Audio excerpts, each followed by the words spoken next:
What's up, guys, and welcome to the third episode of the 5 Minute Major podcast. We're going to be bringing up some updates here on the season and what's going on. We're also going to hit on some retirements, some new contracts in the works, wrapping it up with the division breakdown of the Metro Division. How Let's you doing, go, Mike? baby. I'm doing good, man. I'm happy to be talking hockey again. Yesterday, way too tired. Wedding weekend, you know how it is, but we're back, baby. Come on. We bounce back, a little rough weekend on a Sunday, Saturday kind of vibe. We'll ride into Monday and we'll get you going. Yep. Work sucked. Oh, God.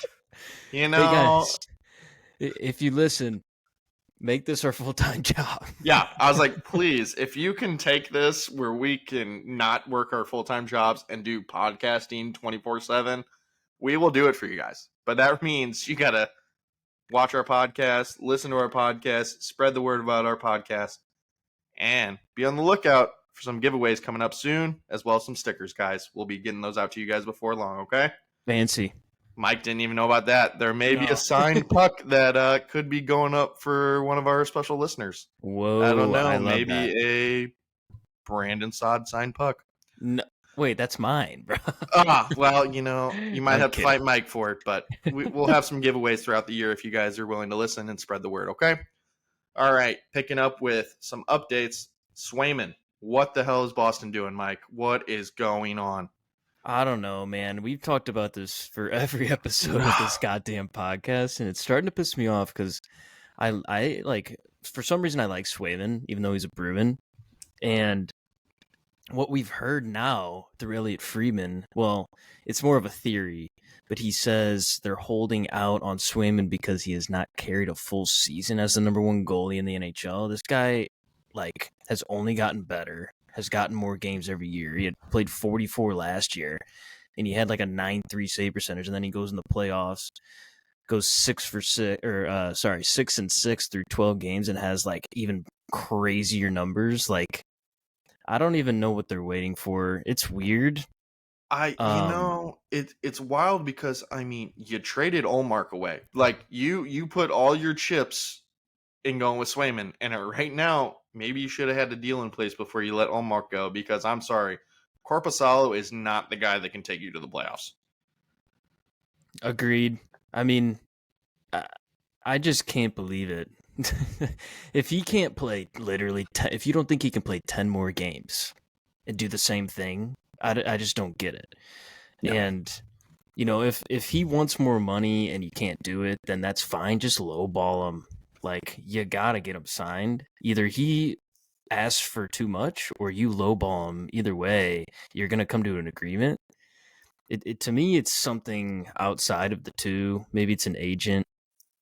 Maybe it's just he's nerd. I don't even know what to think about it. I think we're at the point where, you need something before training camp. And training camp's coming in next week. So is he getting a long-term deal? Is he getting a bridge deal? Because I don't think the 4 years at $6.5 million is really what he's wanting.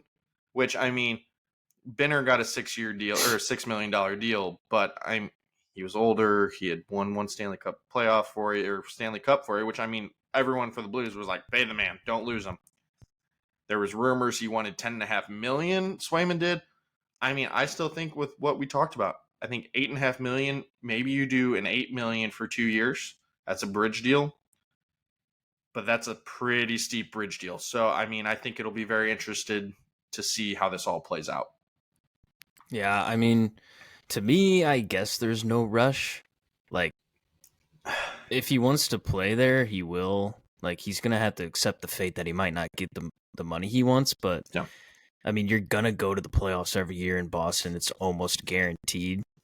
So, and sometimes you also, from a GM perspective, you have to take a leap and just pay a little bit more. You traded away Olmark, bro. You have a backup right now. Just extend the guy you believe in, or what we think you believe in him. But Elliot Friedman has a theory they might not. So, I don't know. It's crazy, man. Boston, get it together. Yeah, time's a ticket. Or don't, and he gets offer sheeted, and we have another dilemma in the NHL. Dude, the offer. Well, one more point. The offer sheet would be way too much. Oh, it'd be nuts. Someone would give him 11. Yeah. Stupid. All right. next, the Yzer plan. Is it working? Is it not working? I mean, I guess we'll see. Yeah, officially heard that they are in more serious talks with Lucas Raymond and Thank Moritz God. Seider. Yes, a big thank God. We've been begging Yzerman to do this. These are the future Red Wings that will take you to the playoffs and possibly to a cup run. You know what I mean? Maybe. These are the guys you got to keep around. So I'm happy that they're talking, and I'm happy it's serious.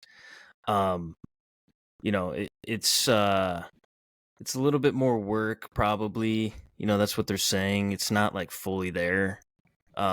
But it puts everything in motion that he's probably been planning for. We kind of had the same idea, like, what are you waiting for? But I guess, at this point, it's rookies. You don't really know how much they're worth. They played pretty good seasons last season. You don't want to overpay them. That's probably what Boston's thinking. So, but here's the thing. I mean, you've drafted strong, and how many?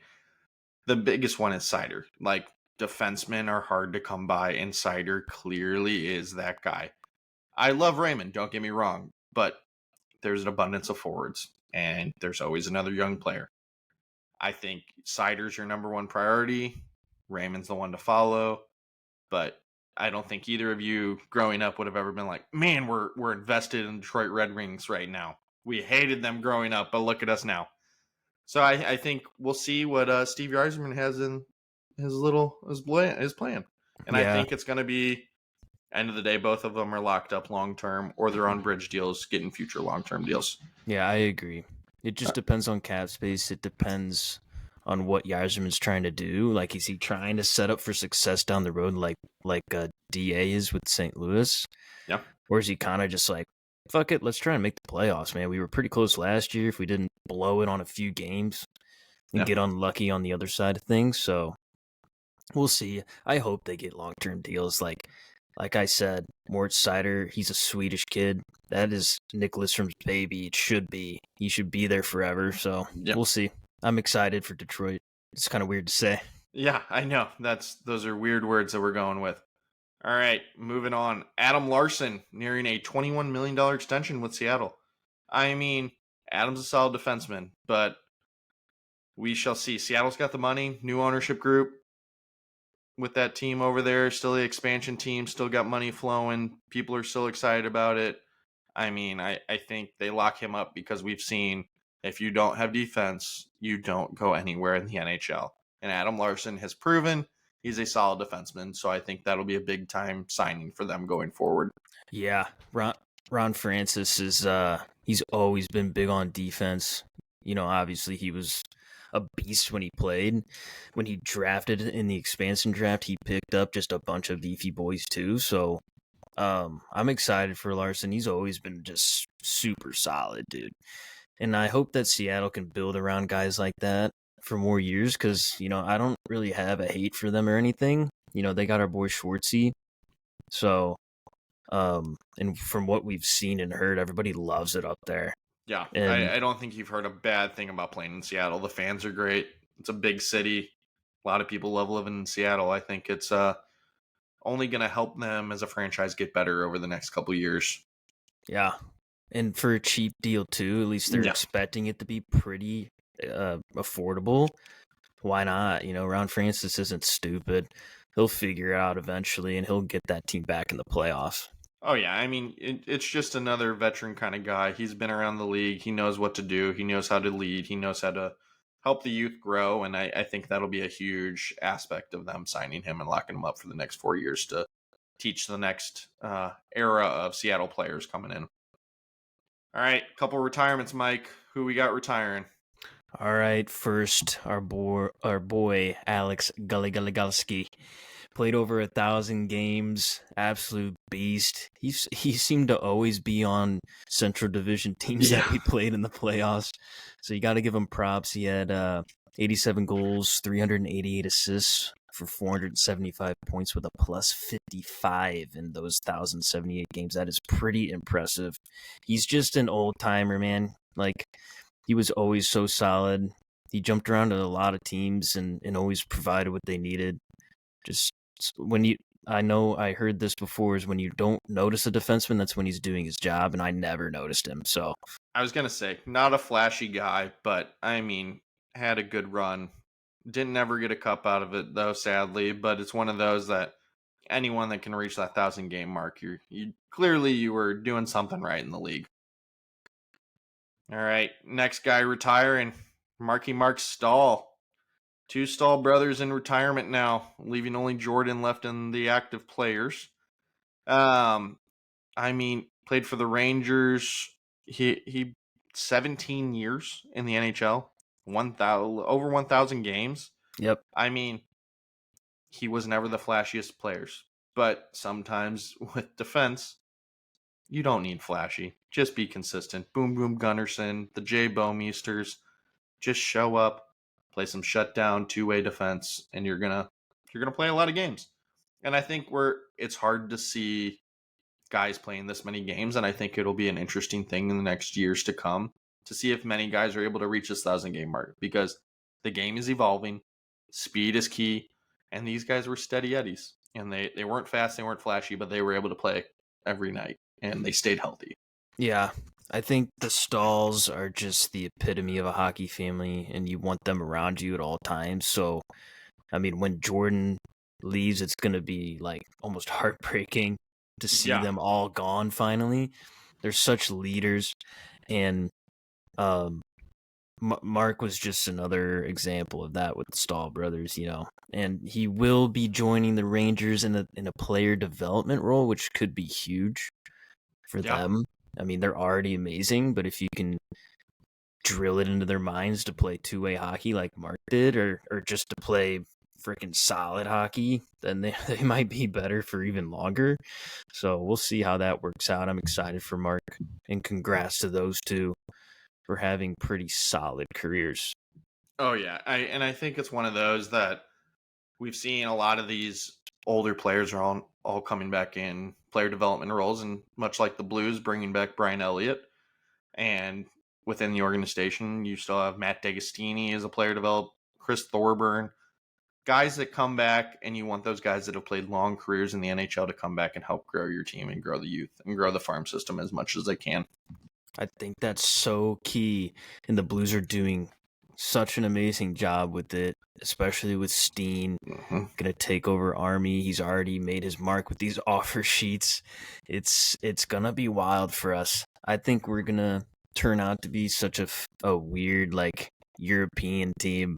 Oh yeah. And we'll be fast, and we can score goals, but we can also play shutdown D. So we'll see. It's gonna be good. I think Steiner's gonna get the band back together. I wouldn't be surprised if he finds some more former Cup winning players that may be retired.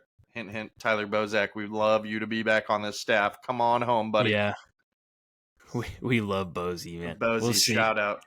We'll see. That would be dope. All right, Mikey. Metro Division. Here we go. Here we go. Carolina Hurricanes. Carolina Hurricanes. 2023-2024 season. 111 points. Leading player for points on their team was Sebastian Aho with 89. 36 goals, 53 assists. Captained by none other than Jordan Stahl. All right, Mikey. What is your breakout player for them this year? I have Martin Necas. Ooh. He just extended. I really like his game. He reminds me of like the Seth Jarvis. Like these two are really good two-way players, and Carolina is lucky to have two of them on their team and to lock them down for pretty long term. But it was a little bit of a down year for him. He could be better last year. He dropped about a minute average time on ice, so he wasn't as needed. I'm guessing that's because of Gensel. But now that he's gone, that time on ice is going to go back up. Yeah. And he's going to see a lot more chances, maybe even on the special teams. You never know. But he's going to I have a thought that he's going to make it to 70 points again as he did 2 years ago and become another just key goal-scoring player for Carolina on the top six. Oh, yeah. You know, you mentioned my guy. I'm picking Seth Jarvis as my breakout player. I mean, he's coming off a 33-goal season, 34 assists. Look for him to get to the 40-goal mark this year. I'm saying it right now. 40 goals, Seth Jarvis. New contract, little money in the bag. I think he puts up 30 assists again, but 40 goals out of Seth Jarvis. The guy just runs on Red Bull and pure love of the game, and I am ready to see fucking Jarvis take off. Yeah, I'm excited for him too, man. He's going to be so fun. He's just screams hockey player. When you look at him and when you hear him talk, he just doesn't want to do anything but play. So I could totally see him scoring 40. I could see him being a point per game player. Yeah, I think it's going to be a point per game player. He is one of those that he's ready to go, and he's doing it at a very young age. So, I mean, he's only going to get better. I mean, what is he? He's only 22 years old. I mean, he can only get better from here. God, this contract runs him until he's 30, and then what? Oh. Like, you have another 6 or 7? Yeah. Crazy. All right. Season predictions. Are they a playoff team? Are they not a playoff team? I think you know my take, but let's hear yours. Yeah, I mentioned it before. They remind me of Toronto a little bit, just because they're cursed. They're a little cursed in the conference finals. But they are amazing. Like, they're so good, and they basically have, a similar team, maybe even the same team as they did last year. They'll have a good chance to make it to the conference finals, but they really need to have healthy goaltending.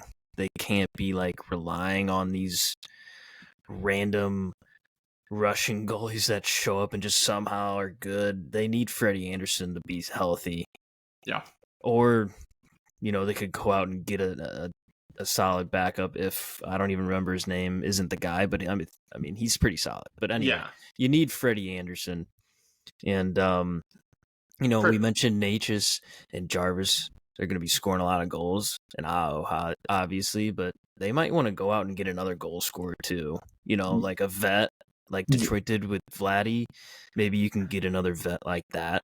I mean, it's one of those where, guys that are left, you're not looking at heavy goal scorers, but a James Van Riemsdyk is still sitting out there. And put him in the right opportunity. I think he still has some gas in the tank and some goal power there that I think people kind of wrote him off. I have them as a playoff team. I never bet against Rob Brendamore, one of the best coaches in the NHL, former Blue, stud, gets the most out of his players. And then, honestly, I think you got to really put a lot of faith in Jacob Slavin.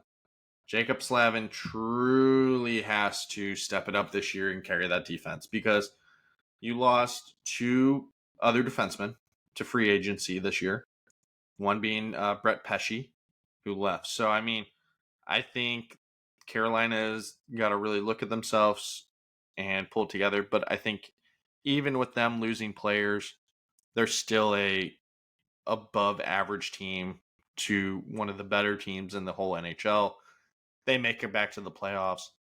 Can they be snake bitten again and lose in the conference finals? We shall see. They just have to play within their system, and I think it's going to be a good season for them. And Jordan Stahl wearing that C, he's going to get the most out of every player every night. Yeah, it's a good point. All right, okay. Moving on. Columbus Blue Jackets. It's kind of a heartbreaking one, Yeah, it's going to be a tough season. Yeah. What do you got on their stats, Mikey? Last year they sucked ass. Yeah. Fucking awful. And you hate it, but they're fucking awful. I know. Great city, great fan base. Team's awful. Yeah. 66 points. Yikes. Johnny Hockey, RIP, had 60 points with 48 assists last year. Werenski had 57 and 46 assists. He kind of lit it up on the back end. Mm-hmm. And then the Captain Boone Jenner, he's a legend too. He's been there forever. Yeah. Great leader. Never going to leave. He is forever going to be a Columbus Blue Jacket, in my opinion. He's such a good leader, too. He's a great guy for the locker room. I think they're going to feed off him a little bit this year, too. Who's your breakout player for them? All right. The best friend of Johnny Hockey coming in this year after signing a new deal to come to Columbus and play with his best friend, Sean Monahan.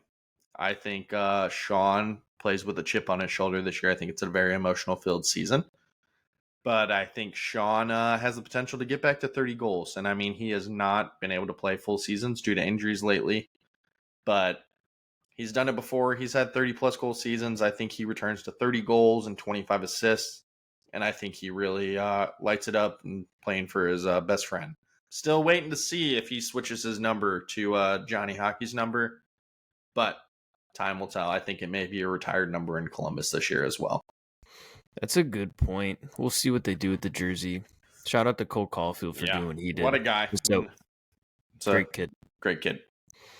Who you got, Mikey? I have Kirill Marchenko. Oh, hell yeah. Another Russian beast, dude. The Russians are taking over. Dude, he is such a skilled player, but he's 6'3", 200 pounds. That's insane. Yeah. And he's only going to get better. He's an important piece to the team right now. It's going to be even more important going down the road. He's so young. And with the extended responsibilities with, Johnny being gone, I think he's going to put 30 in the net and he's going to pass 60 points. He's got to take advantage of having more of a responsibility as a young kid. It might be a little harder with Johnny not feeding him the pucks because I'm sure he assisted on a lot of those goals. But you know what? They have great management now. The former Carolina GM's there. Maybe they can pick up some low-key passers and playmakers, and he's just going to stuff it in the back of the net. Marchenko, I think if Columbus is smart, they'll lock him down long-term eventually and give him an A or a C or whatever, and he should be a franchise player. Yeah, I think for them, it's going to be a rough year, but I think these two guys, and I think Sean Monahan's going to have to bring a lot of leadership in there to the young guys and fill that void with Johnny Hockey not being there this year with them. All right. I still don't see him as a playoff team. It's going to be another rough year. I would be surprised if they break the 60-point mark. I really think they may get 70, but it's going to be a long year, and it's going to be an emotional year. You may see them come out of the gate real strong just in playing for Johnny, but sad to say, I don't think they have enough gas in the tank to pull off a playoff run this year, and I kind of hate that for them because you really wish you could have that miracle run for Johnny, but it's just not going to be a good year. Yeah, I agree. I mentioned Marchenko, and Werenski and all of them, but other than that, they have nothing. Yeah. They're kind of just mediocre, unfortunately. And like I said, everyone says it's nice to be there. They say Columbus is such a good hockey town. Yeah. But they haven't been good with managing their players since they swept Tampa Bay back in 2019, and they had Panarin, Laine, PLD, Cam Atkinson, Matt Duchene, and Sergei Bobrovsky on the team, and then they're all gone. So, and then you got Johnny Hockey, and then this shit happens. It's just a negative all around. Hopefully they can trust a process, or they have one in place. They can kind of build it back up. We'll see what happens. RIP Johnny Hockey, though. Yeah, it's going to be a long season, but let's expect an emotional season. Agreed. All right, New Jersey Devils. Who you got, Mike? Let's get a rundown on their season. Okay, last year, disappointing as hell. So many injuries. 81 points for the team that beat New York the year before in the playoffs. Jack Hughes, still a beast. He missed 20 games, had 74 points. And then Bratt, this guy, low-key, 83 point per game player with 56 assists. And then their captain, another young Swiss beast, Nico Hischier, 67 points. Who you got as their breakout player, though, in 25? All right. Doug Hamilton. He's got to have a bounce-back season. And this is going to be key for New Jersey to return to the playoffs and return to a solid competing team. Dougie has to play a full season or at least only miss a minimal amount of games. And he's got to contribute offensively. He has the potential to contribute offensively. And I mean, let's take maybe 10 goals from him and let's say 25 assists, I think is what you're looking at with a +5. Playing at least 22 minutes a night. He's got to step it up, carry that defense, and push this New Jersey team into the playoffs. Who you got, Mikey? I have the man who is not signed yet, Mr. Dawson Mercer. We've talked about him before. I know he's unsigned, but I mentioned how impressive he is, and I think he's such a key part to the future of New Jersey. If they can get him signed and added to this young core, they'll be so good. I mean, without him, they're still going to be all right, I think, but it might just be a repeat of last season because I mean he can get 20 goals, so Easy. We'll see how it plays out. You know, if he's back, they're making the playoffs. He's got a history of winning too internationally. He's got a gold and a silver medal in Canada. So if he comes back with a bag, maybe not a big one, but even just a bridge deal bag in New Jersey, it's 60 points with 30 tucks. He's got the skills. If he's playing with those big boys that I mentioned before, Hughes, Heischer, and Bratt, then I can see it happening. How do you see their season playing out? They're back to the playoffs. I don't think they're the top three, but I think they for sure get a wild card. I think this division is a very highly competitive one, and a lot of their teams either stayed the same or got better. So I'm really thinking they're going to sneak in with a wild card, and then they're going to go on a tear. It's a young team, ready and hungry, back to the playoffs, wild card team, push in. I think they could be an upset factor of some teams that think they're not going to be too hard to compete against this year. That's how I feel about them. Last year, or the year before last, like I said, they beat the Rangers. And I feel like they were so good. Like they were ranked higher than the Rangers, but people just forgot about them. But they were so good. And then all these injuries. So I think people are going to forget about them again. They're going to make a comeback run. And they're going to make the playoffs. You know, they might have trouble-ish. But they're going to be trouble for the Eastern Conference. Yeah. And like I said, I have them going to the Cup.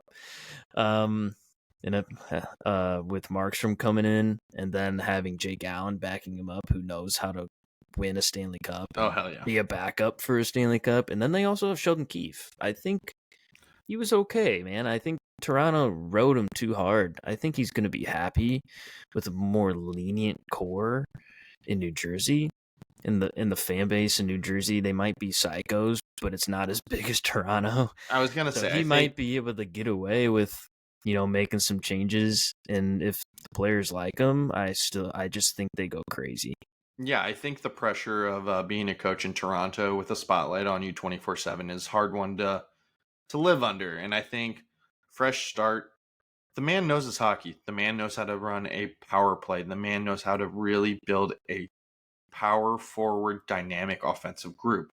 And I think he's coming into a team that I feel like is a little less selfish than the Toronto team. And I think these group of young players that are all offensively gifted and very skilled, I think could thrive under a new coach. And I'm looking for big things from Sheldon Keefe this year with this group. And I think it's going to be Nico Hischier and Jack Hughes really pushing them to the next level. Absolutely, brother. Next up, we have the Long Island New York Islanders. Give me the breakdown. All right. 23-24 season, 94 points, leading point scorer of a Matthew Barzal with 80 points, putting up 23 goals, 57 assists, captained by the one and only Anders Lee. Who do you got as their breakout player, Mikey? I have some guy I've never heard of until I looked him up. Simon Holmstrom. You know, Okay. New Yorkers, you might know him. Well, Islanders fans might. But from what I've heard about him, he's really good at skating. He's a two-way forward. He's got a little bit of craftiness to him, and he could surprise some defenders and some goaltenders. Yeah. He posted career highs in all categories last year. You know, I think he's going to be used more often. They're so old, man. Like, which is crazy because they still produce a lot up there, like sneaky producers with Palmieri and Clutterbuck and all those guys. But they're still old as hell. So they got to get fresh legs out there more often than other teams. And I think he's going to be out there a little bit more average time on ice. He might be able to play with, you know, some better players, I guess, better than bottom six. I have him getting 20 goals, maybe 40 points, two-way guy, 2020. And it's just all about the Islanders needing young guys to produce besides Barzal. Yeah, my breakout player, I mean, he's not on the young end. He's going into his third season with the Islanders. He's 29 years old. Bo Horvat. You need Bo Horvat to be the guy you traded for and signed. Bo last year finished with 33 goals, 35 assists. I mean, it's a solid season. I look for him to put up 30 again and 40 assists, but he's got to improve that plus minus. You got to play a better two-way defensive game. And he was a -1, which career-wise, the guy has not been a good plus forward. He's -70 as a career. So look for him to try to improve that, and I think he really has to step it up for this team because they need more from him. And when they get to the playoffs again, he's played 5 playoff games. He only has 1 goal, 2 assists. The guy has to show up after last season because 5 games last year, you only could put up 1 goal after 33 goals in the regular season. Step it up, big boy. You got to show up in the playoffs, man. And that was their issue. They ran out of gas in the playoffs. They really did. And Bo was so good against the Blues in the bubble. My gosh. He literally destroyed us. Yeah. Like, he was freakishly good. He just turned it up a notch. He needs to do that in New York. Especially, like I said, they're old as hell. And he's still under 30. Yeah. So, and you traded for him. You're giving him the confidence you would hope he can produce in the postseason if you make it. So we'll see. He was one of those guys that I had on my top list of players I would have loved to see wear a blue note was Bo Horvat because I think he would have solved a lot of center issues this team has had over the years. Yeah, we're still kind of searching to fix it. How do you feel about their season? They're going to make it back into the playoffs. I don't feel like they got worse in the offseason. I don't feel like they got drastically better in the offseason. But I think they're still in the top 3 in that division. They're back into the playoffs. I think they're that third team kind of between New Jersey and the Islanders fighting to see who can make the playoffs in that group. Okay. I like your points there. I was so frustrated with the NHL point system last year. Oh my god. Because they lost fucking 16 games in overtime, and that's 16 extra points. Yep. So they didn't even have more wins than the Capitals last year. They had 39 wins, and they had more points than the Capitals, dude. Yeah. Insanity. It's crazy. It's a number game all year long, just trying to figure out how these playoffs are going to shape up.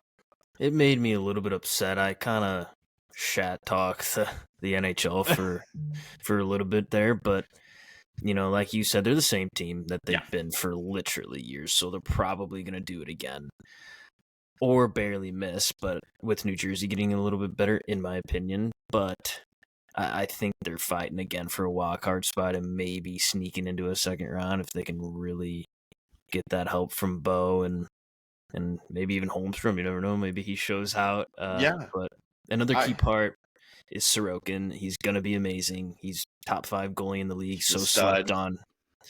He's going to help him, hopefully.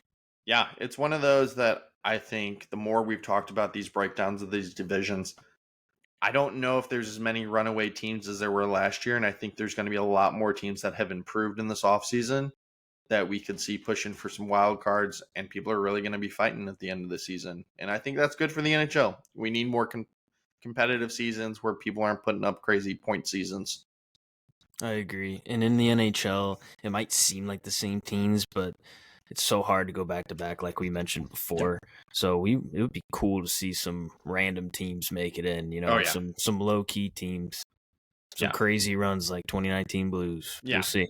That's the best part of the NHL Stanley Cup playoffs. You can just drag your way into the playoffs and then go on a tear, and then holy shit, you're winning Stanley Cup, and it's one of the best moments of all those players' lives. Unbelievable. All right. Next up, the New York Rangers, coming off of a really good season for them, and then shit in the bed in the playoffs. But let's see what they did last year, Mikey. What you got? 114 points in the regular season as a team. They were so freaking good. And Artemi Panarin was even better. He had 120 points himself with 49 goals and 71 assists. This guy is crazy. One of the best right-handed shots I've seen in a long time. Their captain, you'll love this breakdown, everybody. 22 points, 1 suspension, 1 Ross the Boss Ray stick to the head for a fine. Oh, and hell one, yeah. And 1 missed flying elbow in the playoffs right into the boards. Who do you have as their breakout player? A former Blues player of Vladimir Tarasenko went to management at one point and said, I have a friend that's playing in the KHL. I think we should sign him. That man is the bread man himself, Artemi Panarin. Did we sign him? No. He went to the Blackhawks. Thank you, Dougie. I love you, but that was a miss. You have to own it. It was a miss, Doug. I have Panarin, Mr. Breadman, putting up another 100-point season. I think he puts up 50 goals. The assist, we'll see what he does, but he's going to hit 50 this year. And I mean, how many more seasons does this man have in him? I feel like with age, he's getting better. And that's one of the best things. If you're getting older, you're getting better. That's a deadly combo because you just know how to avoid checks a little bit better, and you keep putting the biscuit in the basket. But I think Artemi, he really is going to be that guy for them again this year, and he's bringing the leadership. I think he has improved as a leader since his time in Chicago, and he's really stepped into a good role here in New York. Who you got, Mikey? I was just about to say that he's grown so much. Yeah. He's not just a superstar talent. He's a leader now. That right there is what you need to win a Stanley Cup. We'll see if they can do it. Yeah. My breakout player is Keandre Miller. Oh, hell yeah. I fucking love this dude, man. I really want him in St. Louis. He's just the epitome of what I've talked about before. Huge motherfucker who hits and can pass and can skate on the back end. It's really that easy to make me happy. He makes the job super easy for his Norris Trophy winning defensive pair and Adam Fox. He pokes pucks away in the lane so easily with his long reach. Like I said, he hits hard, and he makes great breakout passes, which makes it easier on the forwards to make, fast break plays or even just nice little plays in the neutral zone. With his speed, a little sneaky good shot, maybe he can get up into the play himself. He doesn't too often, but I have seen some crazy videos of him when he does, and he looks absolutely amazing. Compare him to Colton Parayko. It's the best way to do it. Huge motherfucker, great reach, great shot, bunch of speed. And he's super young. He should probably be an alternate captain when Trouba's ultimately dumped to the side of the road. Yeah, and I think that time for Jacob Trouba is his days are numbered. I really feel like with New York, and I mean, I think he is a cap nightmare, and you love the grit, but he does play a little unhinged sometimes that makes you pay. And I think they're going to come to a crossroads. I think at this trade deadline or this offseason, this up and coming after this NHL season, about what the future holds for Jacob Trouba. But I have him making the playoffs again. They're an easy lock in this division for making the playoffs. They are only going to be better next year. Their defense is only getting better. And I mean, I think we're going to have improved defensive play and improved goalie play. This is a powerhouse team, and I think they are an easy runaway top team in this division. Yeah, they're going to be so good again. They have multiple superstars. It's not just Panarin. It's Adam Fox. It's Igor Shesterkin. It's Jonathan Quick. It's all these guys. Chris Kreider, Zibanejad, name them off. Lafreniere's found himself. All these guys are so good, and they've been working together for so long now. I can't see them not making the Eastern Conference Finals. That's just me. Mm-hmm. But of course, I got to get through my New Jersey Devils. I'm kidding. I think that's the crazy part where Lafreniere, where everyone was about to write him off, and all of a sudden it clicked last year. And you love it because he came into a situation being a top pick where everyone's like, you need the McDavid effect. I'm sorry, you don't always get that McDavid effect. And he is stepping up, improving his offensive game, improving a two-way game. He's only getting better. And I think his ceiling is so much higher than people want to give him. And I think look for a breakout season from him as well this year. You know, I said the bread man, but I think he could be another strong breakout candidate going into the season. Yeah, I was stuck on Lafreniere or Keandre Miller, but I kind of wanted to switch up to a D-man. Yeah. Lafreniere's going to be fucking good. Yeah. And let's not forget my Italian friend, Mr. Vinny Trocek. This guy was unfucking real last year. He's going to be even better this year. Like I said, they have so many superstars, dude, that there's no way these guys don't make the playoffs and get another 110 points. Which just from the playoffs on, are they going to finally get over that hump like a lot of the other teams in the Eastern Conference seem to not be able to do? And like honestly, the Rangers are a prime example. They have managed their cap and their money better than most teams. They have put together a group of superstars. And I mean, the next couple of years you're going to have to pay some guys, but you're in a win now mentality. Your window is open.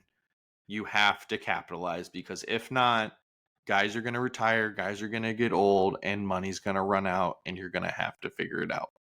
So look for a good year from New York Rangers. It's going to be a big season, and I think they're going to make a good run this year.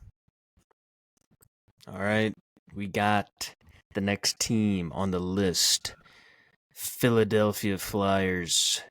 How did they do last year, Josh? Alrighty, putting up 87 points. Travis Konechny with their leading points for their team, putting up 33 goals and 35 assists. Captained by Sean Couturier. He had a rough season, butting heads with a little psychopath behind their bench. But I think it's going to be a big season for them.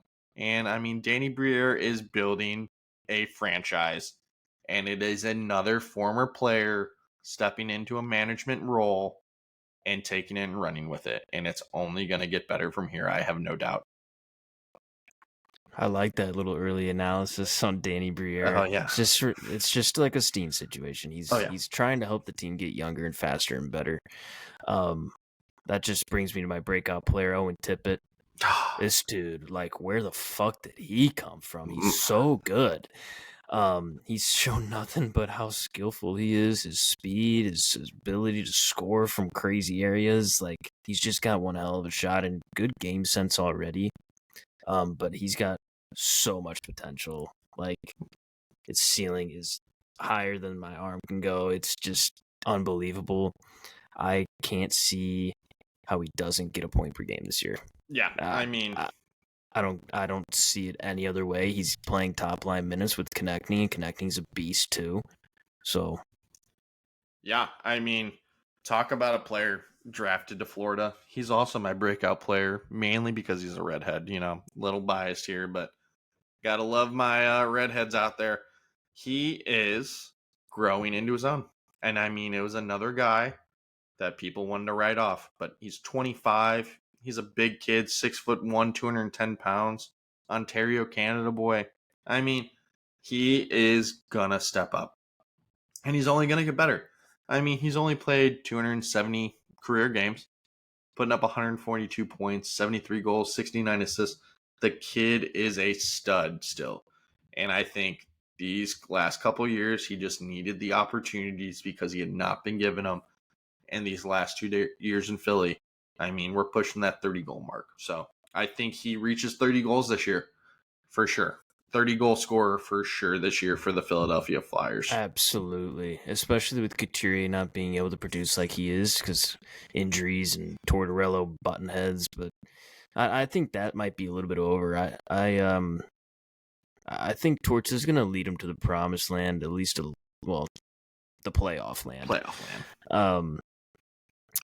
So my preseason predictions, they're an interesting team. It's really interesting. They have some good players. Their goalie situation is a little weird. This new guy who's like 30 from the KHL. Like I said, Couturier and Torts are kind of in a weird spot, but maybe they're not. We don't really know. They seem to not be after the interviews of that game back then, and I don't know. If he can come back, Couturier, and be a little bit better and be healthy, and this Fedorov goalie can kind of be good, maybe they sneak into a wild card spot. There's so many wild card teams in this division, what it seems like. So it's going to be absolutely bonkers to see what happens. What do you think? I think they're a wild card team, and I think it's their spot to lose. They showed playing in the Tort system, as much as we give him shit, he's a phenomenal coach. And I mean, he's an assistant coach on Team Canada. He is the guy they need. He plays and is a Philly mentality kind of coach. And look for this team to really bounce back. I think they're a playoff team if they can get that wild card. And I think that's going to be the biggest thing is they're not going to win the division. They're not going to be in the top three. They are going to sneak their way in. And there's a lot of teams that have to sneak their way in, but that's exciting hockey. And I look forward to seeing what this Flyers team can do going in. Yeah, you made a good point on Tortorella. He is literally Philadelphia in a person's body. Yeah. I don't see how anyone in that city could hate him. He's fucking awesome anyway. He's like one of my favorite coaches ever. I hope they do it. Just like I said, such an interesting team.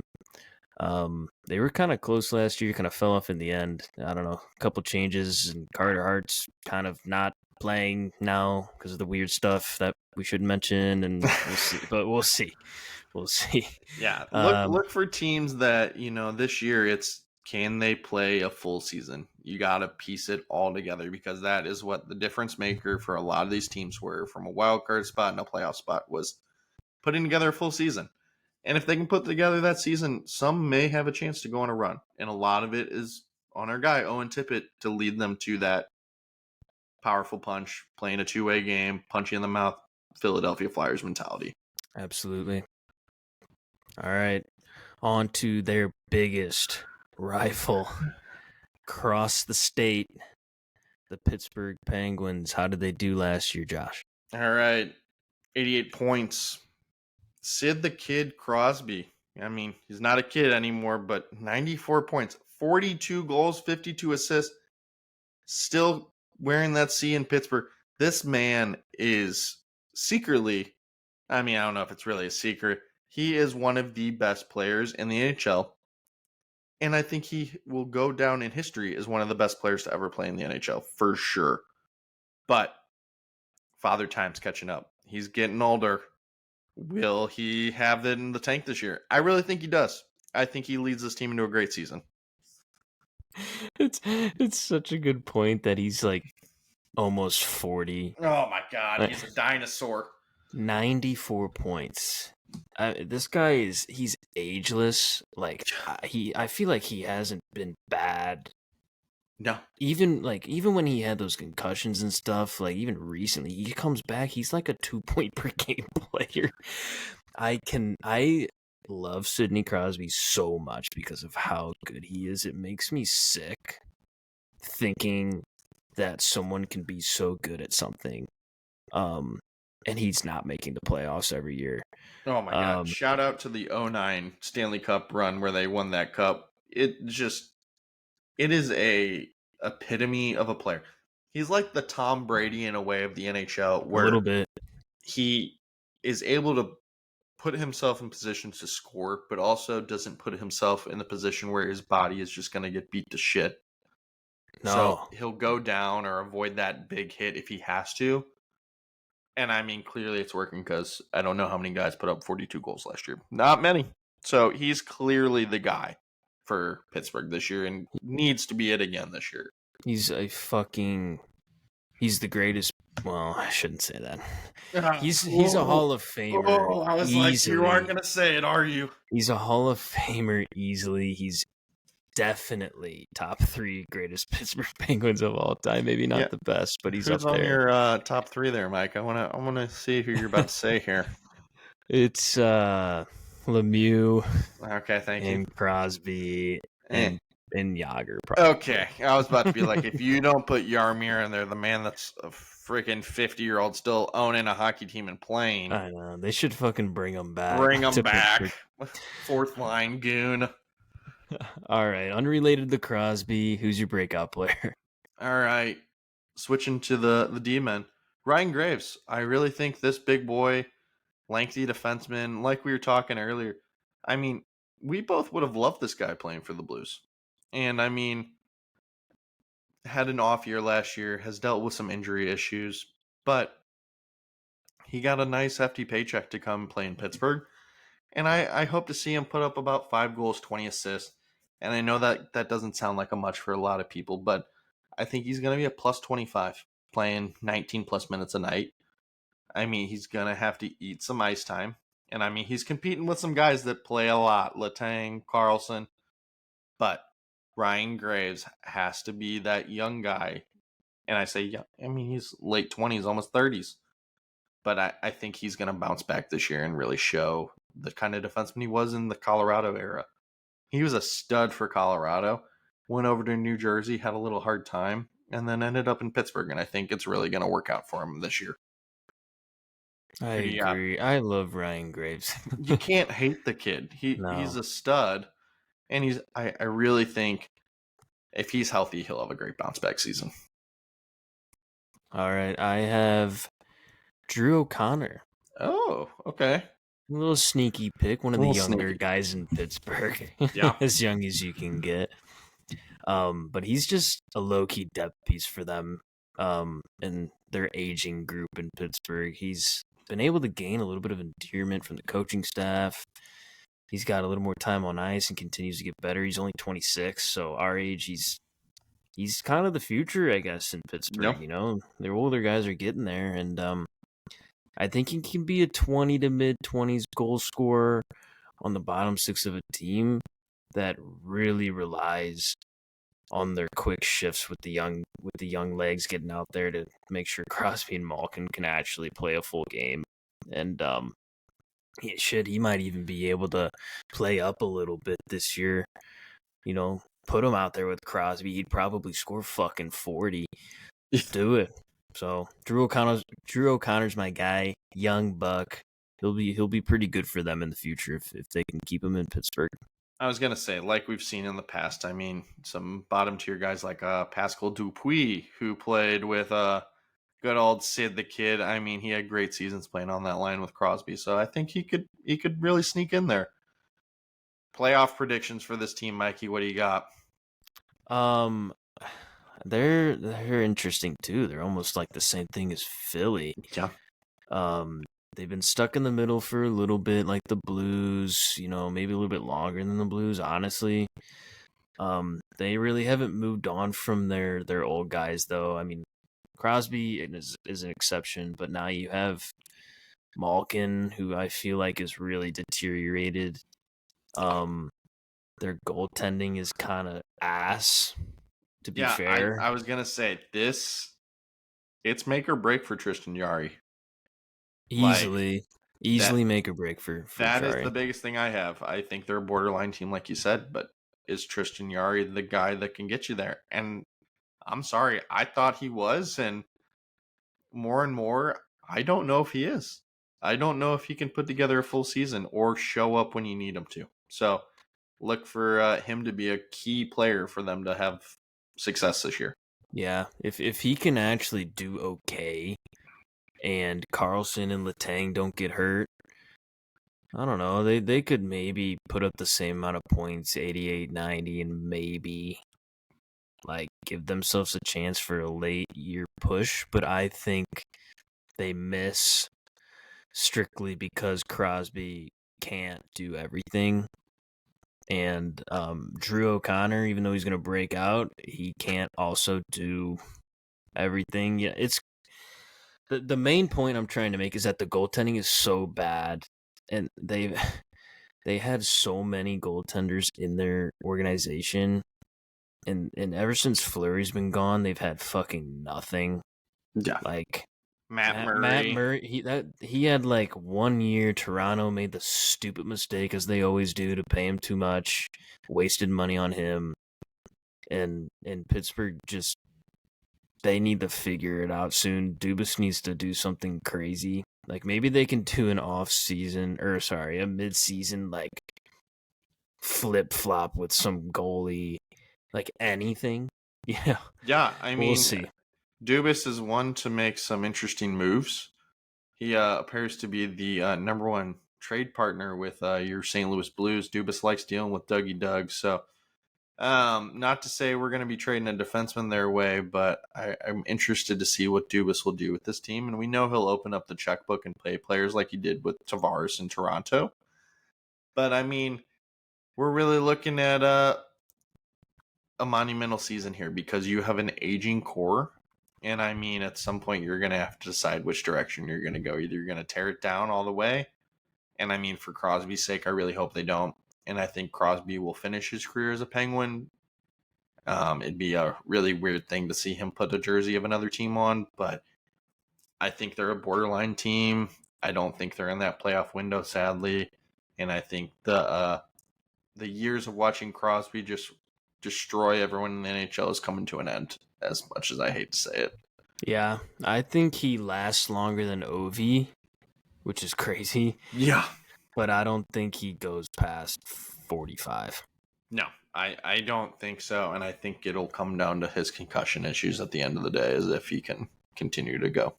Yeah, we'll see. Shout out Sidney Crosby, though. We love you, dude. If you ever want to come on the podcast, Sydney, we will welcome you with arms open. Okay, buddy?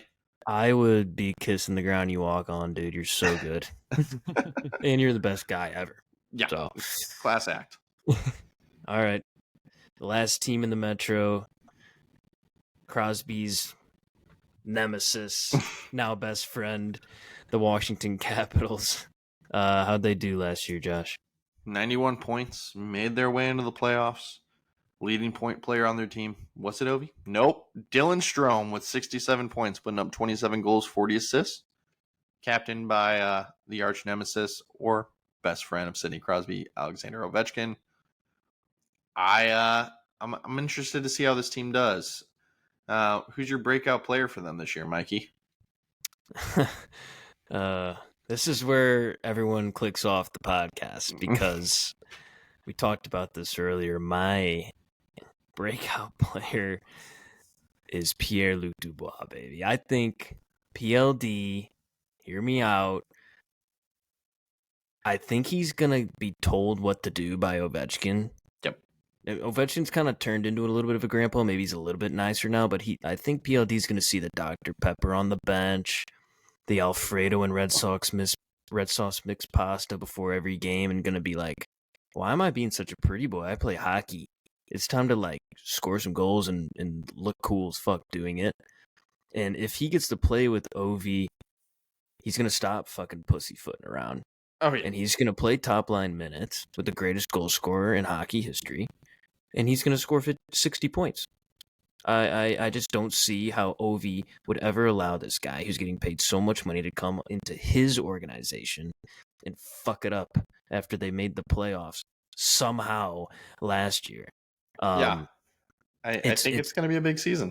It's going to be crazy. I'm going to tell you right now that he will assist on the goal that breaks Gretzky's record this year, which he's only 41 away. Yeah, Assisted by PLD for the 42nd goal of this season because Ovi's back to normal. Yeah. It's going to be PLD, baby. Come on. All right, folks. Now, let me preface here. Mike and I do not compare who our breakout players are before our podcast. We do this completely separate so we can come in and then right before we talk about it. My breakout player is also Pierre-Luc Dubois. And of course it fucking is because, you know, Mike and I fucking have grown up enough around each other that clearly we still are on some of the same brainwaves here. But PLD, you know, time to earn your money, bud. Because I haven't put up 65 points because he's playing with Ovi.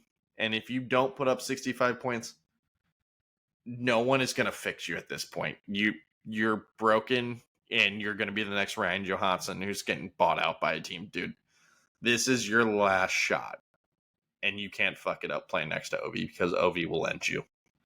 And you'll be living in Moscow somewhere, and we're not ever going to see you again. Yeah, this is his last chance, 100%, like you said. Or he's going to the fucking KHL or the Swiss League, man. Or he's going to just retire because he got paid way too much money anyway. Mm-hmm. Overpaid for what he was doing. And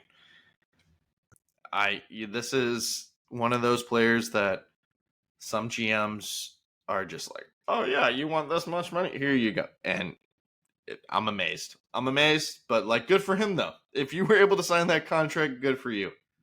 Yeah, his But agent better get a big cut of all these oh contracts. my god! All right, It, Mikey. one more point. I Yeah, what do just you got? wanted. You made me think of something. You say Ovi's the last chance. I think on the players' end of things, if he ever got coached by Craig Berube or John Tortorella, he would get his ass chewed. Oh my god! And maybe he would produce, or he wouldn't like it. Maybe he'd be like, "Fuck the coach on PLD." But I Yeah, think Ovi's for sure the last chance. much like what has happened in the Blues organization, where you got a David Backes fighting Vladimir Tarasenko in practice, or Zach Sanford fighting Robert Bortuzzo. Hey, don't hate on Fuck my boy. Sassy. Zach Sanford is not bad, okay? He's terrible. Yeah, The but worst player that it's ever getting won a harder to Stanley defend Cup you, ever. Zach. I love Zach Sanford, but God, it is getting hard to defend you. This is PTSD from me saying, and I will own this, folks. I thought Ty Ratty was going to be something. We talk about this like every other day. How Josh always picks the most obscure players, and one of them was fucking Ty Ratty, who's dog shit. But Fucking then amazing in the he playoff. actually liked Zach Sanford, and I almost threw up. Just straight up. This is so off topic. Probably he used to be Washington Capital, so it's not that off topic. Yeah, uh-huh. He's one of the worst Stanley Cup winners ever. Easily. Okay. Easily. He's terrible. He's a terrible I don't know hockey if I player. can go that far. That is a yikes. He put lead in his skates on purpose and forgot to train, and then forgot to take them out. And yet He's he a still slow is on the skater. Stanley Cup. He's still Goddamn on the Stanley right. Cup. He played with the best. Oh yeah, The only Conn Smythe winner we have in history. He played with Ryan O'Reilly and Perron. Like, fuck off. Yeah. Anyway, backtrack. Who do you think, or how do you think Washington does it this coming season? I mean, they're another borderline team. We have a lot of borderline teams in this division. This division is fucked. Like, it's one It's of gonna those be that, last like, game. I want to say they make the playoffs, and I really want to say Ovi reaches his record, but God, I don't know. It is not a great team on paper, if we're being honest. But I've learned not to bet against Ovi, because Ovi will put the whole fucking team on his back, and he can be drunk while doing it, but he'll still do it. And shout out to my boy TJ Oshie. TJ, I love that guy. Classy player. Would love to see this team make the playoffs. Borderline wild card team, but I don't see them making the playoffs next year. I have a little bit of a different perspective, just because they made some pretty good acquisitions this past offseason that we didn't mention. Besides the point, I literally can't believe they made it last year. It was a fever dream. It didn't make any sense, and then Ovi didn't do anything, and I was like, what the fuck? But they picked up, my boy Mangiapane from Calgary. They got PLD, breakout season PLD. They got Chikrin, Logan Thompson to help the load. So they got two righty goalies. You never know. Maybe that trips some people up. So they're a little bit better on paper. So a little bit more solid. But the biggest thing they need to worry about is Ovi breaking the record and solidifying himself as the best goal scorer ever, which he will. I have that set in stone. Anything outside of that is a win. Yeah. If they make it, amazing. If not, Ovi broke the record. Sick. And we go again next year. And I think for them, you look at their moves, and I mean, it's all for puck moving defensemen to feed the puck to Ovi. Like that, I don't know if they built a team that's really built for playoff success. But I think they built a team that's a little bit younger than they were, built around getting Ovi the record. And for them as an organization, that's okay. They won their cup with Ovi. They did what they needed to do. Now it's just get Ovi the record, and then we can figure out what to do after that. And I'm okay with that. I'm okay with that. I'm okay with it too. As an NHL fan, I would love to see Ovi get to that record. It'd be hard to see Gretzky's record go away. But I think it'd be cool to see a modern era player really step up and put 41 goals in this year and just take it. You know, But can he do it? Can he stay healthy a full year? Can he go to his corner and put up 15, 20 power play goals like he always seems to do, like a freak of nature? And you know he's going to shoot there. You know he's going to be right there, but yet goalies can't stop the fucking puck. It's insane. they've gotten a little bit better at it now. He starts to park himself in front like Keith Kachuk used to do. Yeah, because he's getting a little chunky there. He's got to park himself in front of the net. That man has no six pack. He has got a fucking keg. It doesn't even matter, dude. Like, he's gonna do it. I just know he can. The year before he tucked 42. Let's tuck 42 again, you know? Yeah. Let's do it again. He had 50 at 36. I mean, this guy's a freak. Yeah. I don't know. We'll see. If the Capitals can figure it out, that would be kind of cool to see Ovi break the record and then possibly play spoiler for someone in the playoffs. That'd be kind of cool. Or to see Crosby and Ovi one last time in the playoffs, man. I think that'd be a priceless matchup just to see it happen one more time. That's the matchup we need. We need to speak that one into existence. We need a Crosby Ovi playoff. Yeah. Series just one last time. Just 2 old birds going at it. Do it for the fans, boys. Just somehow. NHL, work your magic. I want to see another matchup, boys. Just get them in.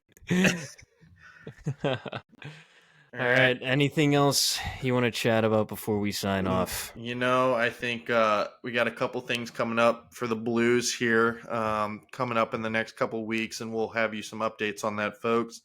Prospect Showcase with your Blues, Minnesota Wild, and Chicago Blackhawks at Centene. So they will be here September 13th through the 15th at the Centene Community Ice Center. I think it's going to be a good opportunity to see some of our prospects play. Dvorsky being the main one who I want to see him play again. I love watching that kid play. What do you think, Mike? Yeah, I'm excited to go check that out. I can just go on my lunch break, which is nice. Oh, hell yeah. Yeah, I have like zero expectations because I haven't really been keeping too much track. I just know like the big names like you mentioned. Yeah. I'm excited to see some new faces.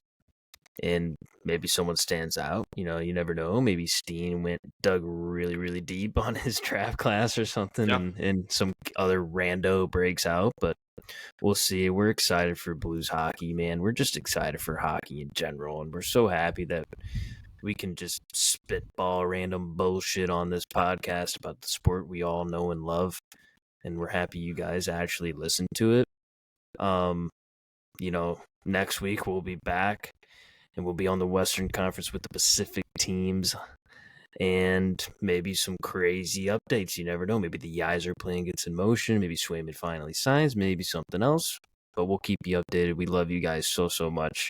Yeah, we appreciate you guys so much. And I know this has always been a dream of Mike and I. And we appreciate you guys all listening and spreading that to your friends. And look for more to come. I think it's only going to get better from here. And with the season picking up, look forward to Mike and I bringing some in-depth analogy here and some info on the playoffs and the run throughout the year.